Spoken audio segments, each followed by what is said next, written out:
So I hope people can hear me. I now know you can nod your heads. So if you can hear me, you can nod your heads. I can see you. How interesting. This is a fascinating experience. So the first one is relatively straightforward anyway. The first one is simply a question, and you're going to go away, and something mysterious is going to happen. You're going to end up in groups, and you're going to be discussing that question. I'm not quite sure how the mysterious bit works, but somebody will do that. The premise, and I'm going to talk about it in a little moment or two about what I think person-centered care is. But the first question for you to consider in small groups and pairs and however they're going to distribute you around is, what do you think that expression means? We in Scotland have made a very conscious decision to move away from patient-centered. That's what we used to call this subject. Now we call it person-centered. And my version of person-centered is roughly that we are the visitors in people's lives, not their families. So the whole of the health service is designed to keep families and carers out and patients and workers in. And I think perhaps we've misunderstood that for the hundreds of years we've been doing healthcare. So my version of person-centered care is about bringing patients, families and carers into the conversation, into the rooms. So that's not the end of my talk, you'll be sorry to know. I'm going to do some other slides in a second, but they're going to send you out into groups to consider what that question might mean for you as individuals. Okay, so what we're going to do, Eddie's going to drag us up into the sky in a minute to give us a bird's eye view, and we want you to go and sit at tables very, very quickly, have a 3 or 4 minute chat at your tables, so you've got about a minute each. What does the term person-centered mean to you? So we want you to, if you point at a table, it will sit you down. If you can sit at tables of 5 when you let go, and you can click on the little floaty yellow triangle by the table. You don't have to aim directly for a chair. If you see the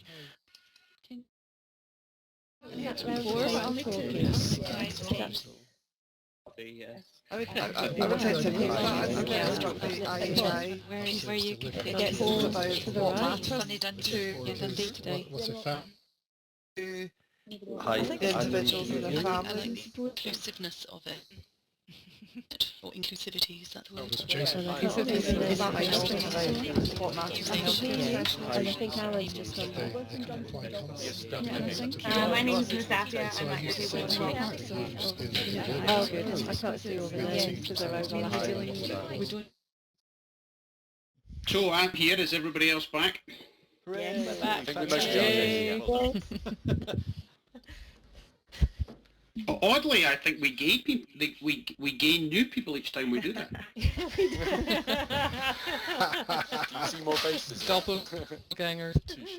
I see Angus Watson, who I think I know, and he's only got half a face on his eye. Maybe he's sitting on somebody's knee. I'm not sure. I think there are some people sitting on each other's laps now. That's very. Yeah, it's interesting. It's interesting. There, you should have had conversations there, I hope, about what person-centered care means to you. But let me tell you a story if I can just. Okay, so you should be. So nod your head if you can see a picture of an old lady with me behind her. Okay. So this is Barbara. Barbara is 84. She's in a house in a town called Coatbridge, and those of you from Scotland will know that's a relatively poor, working class, post-industrial town between Edinburgh and Glasgow, close to where I lived and was brought up most of my youth. And she's got 4 chronic diseases. She's obese. She lives in this one room in her house. She collapsed and fell over because of her diabetes and her frailty, and she had an 18-day stay in hospital, and it was, in her words, hell on earth. She hated every second of it. They didn't have the right equipment to lift her in and out of a bath, so she had no shower or bath for those 18 days. She had her hair washed once. She didn't have her own environment. She didn't have her own friends. It was just a disaster. So she fell over again. She got out of hospital 18 days later, and a few weeks later she had pretty much a carbon copy event. And this time the ambulance paramedic who you see on the right of this image came to get her. He was the ambulance man sent to recover her.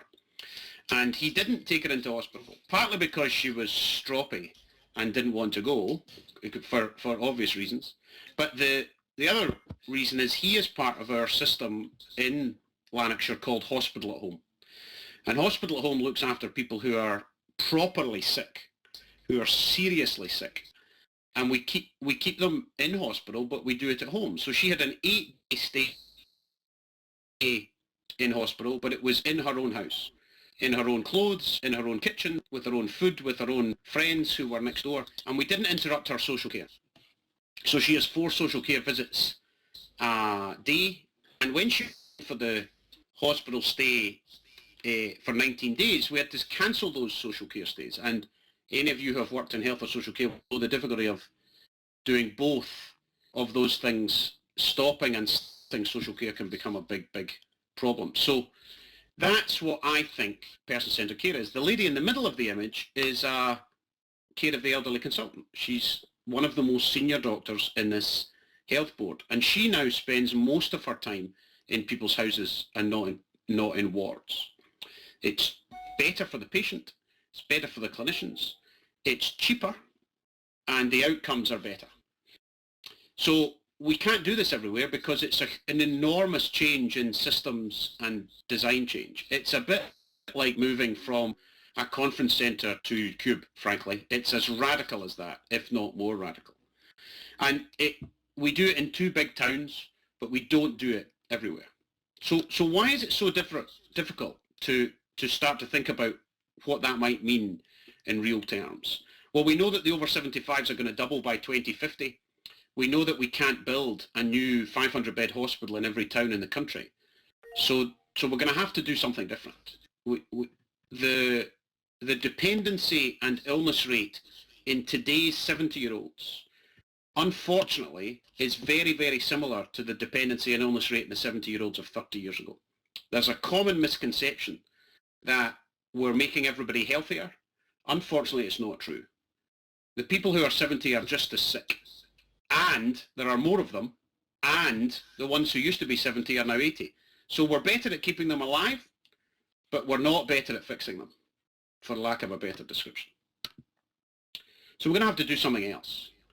This is an IHI model. IHI, many of you will know, is the Institute for Healthcare Improvement, where I had the privilege to work for a little while in America, and they have probably done the most thinking about healthcare design in the world. And they talk about 3 things being necessary: will, ideas, and execution being the biggest challenge of the lot. And Deming, W. Edwards Deming, who came up with much of this type of systems thinking, he talks about the execution box all the time. His obsession was, what method are you going to use to drive that change? So this is what we used to do. This is Deming in 2 slides. And if you're cleverer than me, you can read Deming's original work. I find it quite dense and opaque, but it is clever. So this is Deming in 2 sentences. Deming says, don't design and change in a boardroom. Design and change in the workplace. So come out of the conference rooms, even if you're clever. Even if the conference rooms are full of real workers, go to where the work is. So instead of designing whatever your form is, or your fancy thing, or your admission sheet, or whatever it is you want to design for 18 months in a short life working group, move out of there and come into where the actual work happens. It's what the Japanese call gemba, walking to where the work is. And that's for real Deming enthusiasts in the crowd. I've just done him a huge disservice, but that is roughly what Deming's method says. He says you learn and empower the workers rather than learn and empower inside the boardroom. So you move from an industrial era of performance management, of setting targets, of inspection and external motivators, to connecting. So you move to an environment where people are working together on the same problem. They are the workers and the leaders in the one room. This happens to be an image of what we call a learning session I've been at. So is this Thursday? I think this is Thursday. So Monday to Wednesday this week, I've been in 3 separate learning events and 900 people where we've done patient safety on Monday. On Tuesday I was doing early years, which is the first 5 years of life, a huge Scottish multi-agency piece of work around making the first 5 years of life better. And yesterday we did our newest and most innovative work around raising attainment in primary and high school children. And we did this image. We connected people together. We got them to work on common problems. We got them to share their data openly. And we didn't force them. And we got 700 or 800 people to come along and share that. And we've been doing that attainment work for just over a year. So that has been translated into person-centered care. It's a much more ethereal and difficult to describe thing, but you all know it when you see it. So person-centered care isn't like a healthcare-associated infection. It isn't like a checklist in an operating theatre. But you know compassion and care when you see it, and you know it when your family get it. So we're also trying to use the same methodology, the same technique of using that intrinsic motivation, empowering the people, and using tools and techniques that will drive that change forward. We're trying to do that in person-centered care as much as we do in other places. And I'm going to give you a couple of examples of that when you come back from the second breakout. That's if the fire alarm doesn't go again. So the question this time, and I think you're going to be taken through a specific exercise by tutors that are going to help you think about this question a little more deeply. But what stops us providing that person-centered care? So what elements of our system or our people or ourselves stop us from providing that person-centered care? Tammy. Okay, so we're going to go off into small working groups, and what I want you to do, on the screen in front of you, you can see some signs with letters on. I want you to click on the sign with the letter of your surname, and that will take you to a small working group where a tutor will talk you through the exercise we're going to do. Hi, if you click on your name at the bottom of the screen, you'll go to join the other one.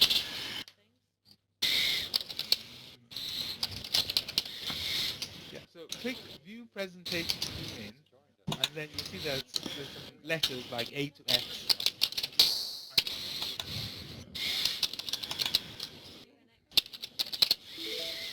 We're trying to penetrate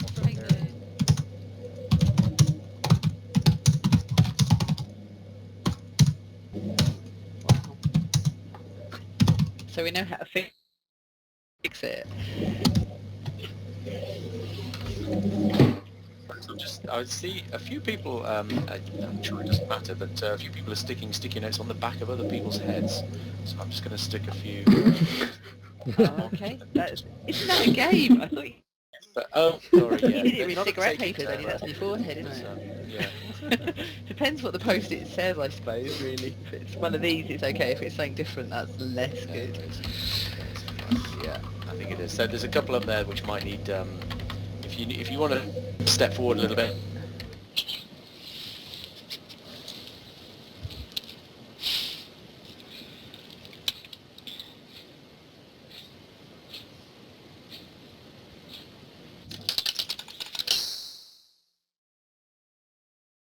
Great, Clive, Captain Need and Pip. Diana. Yes. That makes me a little bit edgy. But if people wanted to talk about is logistics and geography for the people who put that in, is that linked? Yes, it can be. Yeah. So what do we mean by that? What does logistics mean? I put up geography, it's Dinah speaking.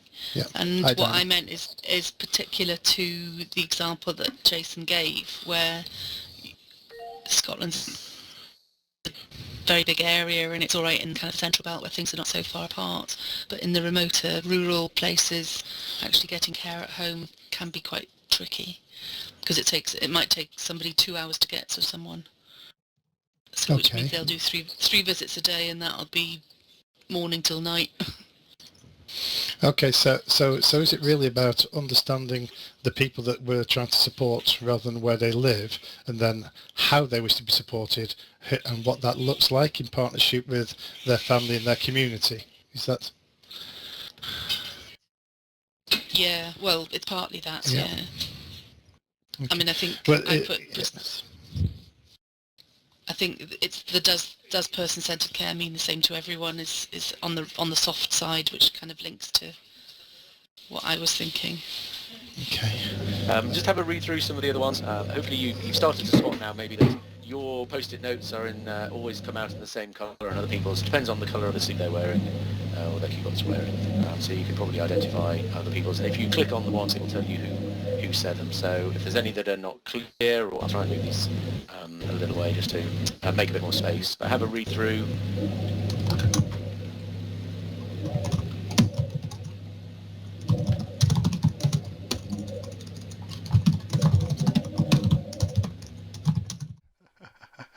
We're trying to capture some of the barriers that stops us from delivering personal-centered care to every person every time. And there are hard barriers and soft barriers. Any suggestions? Just include a post-it. Remember, bottom right-hand corner, the yellow rectangle, that's a post-it. You click and drag to the pad here. Or you just right-click and choose sticky steps. Here we go.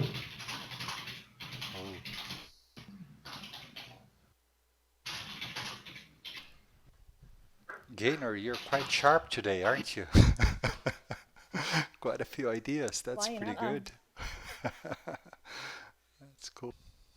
It seems like soft. Okay. It's like most of the challenges are soft barriers, aren't they? Okay. I'll do this one. Okay. Can you see which one I'm pointing at? Yeah. Ways for different departments. We can all see it. Yeah, so that one for me is about the IT technology, about connecting everything that everybody does together. And I know that it's something that everyone's looking at, but I think it's fundamental to make sure that nothing's missed. And on the other side, I think I'll pick this one here. I think that was mine. Yeah. So the people that are actually receiving the care, I think if yeah. Feedback, like the personal stories, that might affect how people deliver care. They see what the impact of that care was on people that were receiving it. So that's just what we have about 30 seconds or so. This is where I'm gleaning it from. But from the A&E for the paediatrics, because as you mentioned there, Jason, it's just the one unit that's been moved in there, and they've got a lot more, space and individual rooms, and it seems to be quite positive. Yeah. So the adult ED is fantastic. I've got pals who work there who say it's way better than where they came from. There is a problem with some of the other. You're right about delayed discharges, and you're right about the compassion and the care that then follows from people like Barbara, who would be much better at home than in the hospital in the first place. So we're trying to stop them coming in as the main force. Don't make me talk about the Queen Elizabeth. That's what I do every day. Is there an issue, I can only speak from my experience of the NHS in England, but is there an issue that people actually think they are delivering person-centred care when, as a patient, you actually don't feel that it is patient-centred? Okay, so what I'm saying there. And if you stick with me and we don't get kicked out, then I'm going to give you an example next of how we might get a little bit better at it. So I joined two of the groups, and they were interesting but very different. One was quite technical. I didn't speak in that group, but I was watching and listening to you, and one of those groups was quite technical about solutions, about how some of the limitations that a big system like the National Health Service in Scotland, certainly, some of the limitations that puts on our ability to be compassionate and caring. And then the other one was much more personal, much more about how we might fix that inside an individual hospital. So let me give you an example of how we've tried to apply what we've learned in patient safety, in attainment, in other places to this type of compassion. Because can you make care more compassionate? Some people believe that this is an intrinsic element and there's nothing you can do to teach it. There's nothing you can do to systemize it. So we've tried a thing called the 5 must-dos with me. The 5 must-do with me. So these are 5 elements of care that we want to embed inside every transaction, every time somebody meets the system. Now, you might think it's a little too checklisty, and compassion and care don't lend themselves to it. But here's an example. So this is one of the 5 must-dos, and it's called What Matters to You. It's simply asking the patient, the family, the carer, what matters to them. So this is the story of a young 7-year-old young lady who is severely autistic. She's a real girl. She exists, and we have our family's permission to tell her story. She finds communication very difficult. Her dad is the only one who can understand her, and she struggles to speak. And unfortunately, she gets admitted to the Sick Children's Hospital in Glasgow for an acute illness, nothing related to her autism, but she gets admitted quite seriously unwell. And her dad, who's the only one who can communicate with her, has a heart attack in the children's hospital. So he has a cardiac event and gets admitted to the adult hospital. So Kendra is now by herself. She doesn't speak well, she doesn't communicate well, she can appear at first glance quite aggressive, quite difficult, and she is now alone, no family member.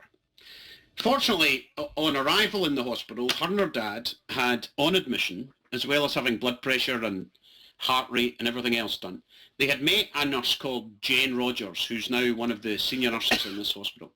And she had heard us speak and seen our thing, and she had started to do What Matters to Me posters for kids. And these What Matters to Me posters are basically crayons and pens and a piece of paper, and when you arrive in the hospital, you get to write what matters to you.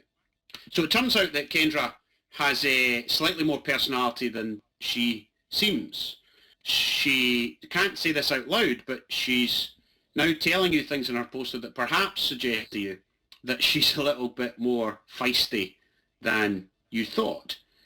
This is a 3-person job. I'll make a run for it. Ha ha ha.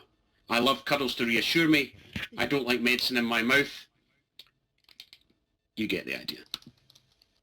Slightly more to Kendra perhaps than you know, and one of the elements it says is that when she moves towards you then and she plays with your hair, that's her saying hello. So can you embed that what matters to me? Some of you will have come across Kate Granger perhaps, who's done a huge social media campaign around hello, my name is. So the simple introduction of staff members, and we've got it on name badges now all over the place saying, hello, my name is Jason, I'm your surgeon today. So, method inside older people's care. She runs a very acute elderly care unit where there's a lot of dementia, a lot of cognitive impairment, a lot of very, very challenging people with very vulnerable families and older people. And she started to do What Matters to Me with them, and this is one tiny story of how she did that. She had a very elderly lady who was very confused, getting up overnight, moving around a lot, falling over because she was falling out of bed, didn't know where she was. And they had to put a full-time nurse with her the whole time, and these wards are not designed like that, so that has safety implications for the rest of the ward. So her niece was her only relative, and they brought her niece in and said, what matters to her? So they did a What Matters to Me poster, not with crayons and big posters, but with little circles and a designed version for this particular ward. And it turned out what mattered to this old lady was her rosary beads. And the infection control police kept putting the rosary beads in the drawer and hiding them away. So when they gave this old lady her rosary beads, 2 things happened. The first and obvious thing that happened was she calmed down. She stopped trying to get out of bed, she stopped falling over, she was relaxed. She was still confused and didn't fix her dementia, but she was in a much more familiar place and much, much safer and happier. But a second kind of magical thing happened, and that was that complete strangers stopped and spoke to her. People who would have ignored her, thought of her as a confused elderly old woman, stopped and sat beside her, because it said above her bed, what matters to me is my rosary. And people would sit beside her who had never met her and do her rosary with her. And then they would move on and somebody else would come. And there are now multiple stories of that kind of compassion and change This is William's What Matters to Me poster from that same ward. He doesn't like sandwiches. He doesn't like rice. He likes sandwiches. He's waiting for his new teeth and his new shoes. So you already know something human about William that didn't exist before. So it doesn't say on this form, what matters to me is getting my antibiotics on time. It doesn't say what matters to me is my chemotherapy dose. It says, I don't like rice. I like sandwiches. I'm waiting for my new shoes. And sometimes these say, I want to see my grandchildren. I'd like my favourite daily paper. I'd like to be left alone. Turns out that William likes plenty of attention. This one is all about how important their cat is. This person even brings in visual aids to teach them how to do it. So my premise is that you can take compassion and care and apply the same methods that we've applied to more technical elements of care inside that work. And that's the thing about our person-centred care work. I could give you multiple examples of the 5 must-dos. The 5 must-dos are not just what matters to me. They're also about patient and family involvement in the decision-making. They're about who matters to you. So they're about abolishing visiting times so that we are the visitors in the patient's lives, not the families, etc., etc., etc. So my fundamental premise is that person-centred care is the same as safety and efficiency and equity, and you can apply technical solutions in part to trying to fix that. Thank you for listening. Hey. Move on.